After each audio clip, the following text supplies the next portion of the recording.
Potem, ko so rudarji ponovno poprijeli za orodje, lastniki velenjskega rudnika zahtevajo prodajo hotela Barbara v Fiesi, hotela Oleander v Strunjanu in drugih nestrateških naložb, ki prinašajo izgubo.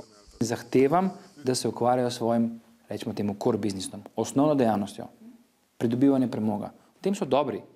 Davno je prišel čas, da odprodamo poslovno nepotrebne naložbe, kot so razni hoteli. Tega enostavno v prihodnje ne bo več. Velenjski rudnik ta trenutek bankam upnicam in lastnikom dolguje 75 milijonov evrov.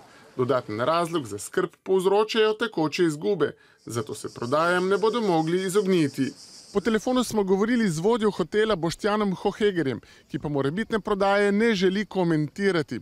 Za podrobnejše informacije nas je naslovil Velenje k njihovim lastnikom. Ta trenutek imamo v procesu odprodaje oziroma dezinvestiranja na premogovniku hotel Barbara. A delavci se z odločitvijo poslovodstva ne strinjajo. Rudarji ne bojo pustili. Vse tiste stvari, ki so bile z rudarniškimi urami delani, ne bojo pustili.